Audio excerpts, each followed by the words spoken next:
Being a parent of a child who has special needs in the public school system is so frustrating. It's so frustrating. So I have made a couple posts about the recent budget cuts that Donald Trump did in firing a bunch of staff from the Department of Education and Special Education. And I'm trying to argue the fact that it's not Trump's fault. You know, he did what he did, but what parents need to look at is who is sitting on the board of the school that your child goes to. Your public school, you need to know who is on your school board and making the decisions and making the budget and the funding allocations for special needs. And I argued that in 2022 and 2023, where Biden was the president, I just had to point that out there because it had nothing to do with Trump, that our public school decided that we were going to get turf football fields. And a turf football field costs $1.2 million. And then I said we could have bought 20 iPads with Prolo Quo on them for probably under $15,000 and given them to students to learn to talk. But you know, our school officials thought it was more important to provide turf football fields for kids rather than helping our special education kids speak. Okay, and then I had a parent who's on the board come at me and say, well, I mean, she's not mean or anything, you know, she's just stating facts, and I apologize, my facts were wrong, that it wasn't part of the school's budget, but that the Parks and Rec provided the funds for the turf football fields per grant. Okay, cool. That's cool.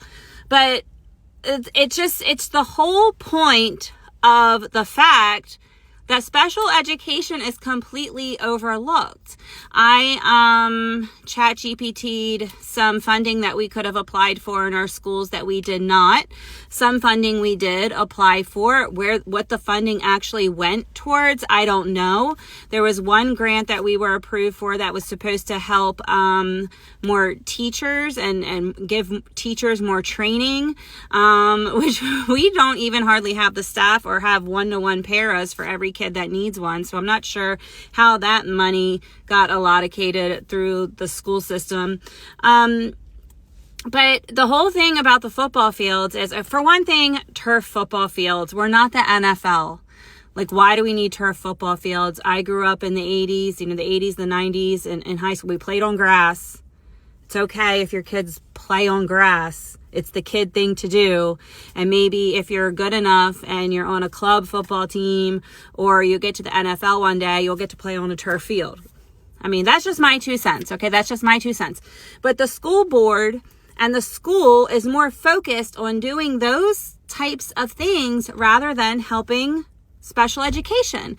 And my problem with it is public schools want to say that, they're for, kids being included, autism acceptance, autism awareness, inclusion.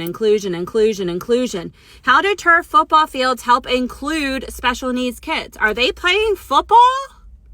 No, they're not playing football, okay? But we're having sensory rooms built in closets.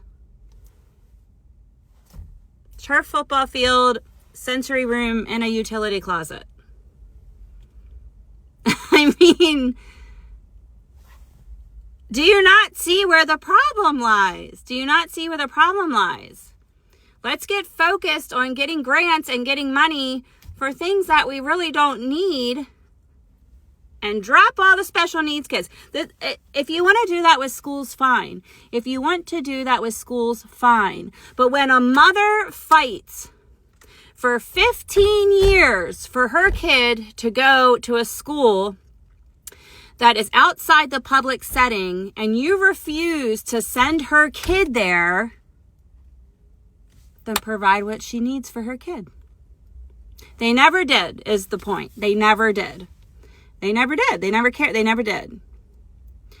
So you can come at me all you want. But you're never going to change my heart that the public school system did not provide what my kid needed, nor do they provide what a lot of special education kids need. They just don't. Because it's not inclusive. Because they don't freaking care. Okay, bye.